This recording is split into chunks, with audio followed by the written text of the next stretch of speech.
Hi everyone, I'm Tim Brennan. I'm the Director of Religious Education at St. Elizabeth Ann Seton in Keller, Texas. And I have a bit of a different take on this Sunday's Gospel, the last Sunday of March in 2020. This might be somewhat different than you've ever heard because it's really an allegorical understanding of three Gospels shown through the story of the raising of Lazarus. You see, Jesus really raised three people from the dead, not just Lazarus. Lazarus is raised from the dead in John chapter 11. There's the raising of the daughter of Jairus, some sort of public official, in Mark 5 and Matthew 9. And there's also the raising of the widow of Nain's son in Luke chapter 7. We don't know their names. We just know the young man as the son of the widow of Nain, and in Luke 7. Augustine points out something really interesting here.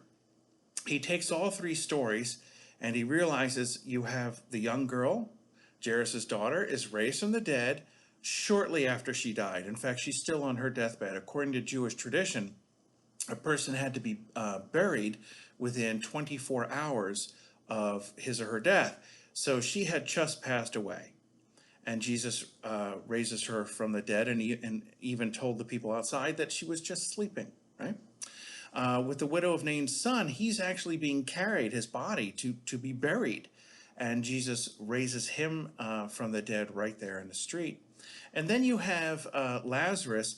Martha, the sister of Lazarus, warns Jesus when he orders the stone to be removed from the tomb so that he can get to Lazarus. She points out that he's been dead for 4 days and that there will be a stench, right?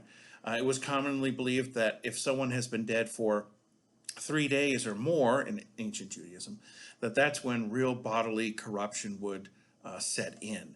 Well, he's been dead for 4 days at this point, so everyone would have assumed that his body would have been seriously corrupted. Well, St. Augustine looked at the story this way. It wasn't just about three people being raised from the dead. He thought of Christ as raising people from the dead all the time, and not just the general resurrection at the end of time, but the idea that he was raising sinners from the dead by bringing them back from the ultimate penalty of sin. So Jairus' daughter, in his mind, represented the idea of someone who had just begun to taste sin, had maybe just begun to entertain the idea of sin, and Jesus rescues her. The widow of Nain's son is someone who had gone out to perform his sin. This is all allegorical, of course, and that someone who may have been beginning to think of publicly flaunting sin, right? Because his body was being carried in a public procession towards the cemetery, and Jesus rescues him. And Lazarus could allegorically represent the idea of someone who's mired in terrible mortal sin unto death. He's so mired in it that not only is he dead, but he's dead to the point that bodily corruption and decay has set in, and there could be no way that he could be restored to life, even if you were a great scientist or a magician or whatever. But of course, Jesus could restore him to life, because Jesus can restore anyone to life. Jesus is the great miracle worker. Jesus is the Savior. Jesus can save all of us from sin. And that's something to keep in mind as we are here in Lent, especially this Lent, where things are turned upside down and many people are thinking, when will we get back to our old lives? One thing we want to keep in mind, Jesus always has a new life for us. He can restore us. He can revive us. He is our Savior. We need him more than anyone or anything else. So keep that in mind. Jesus raised three from the dead, and he can save any sinner. And thank you very much for your time.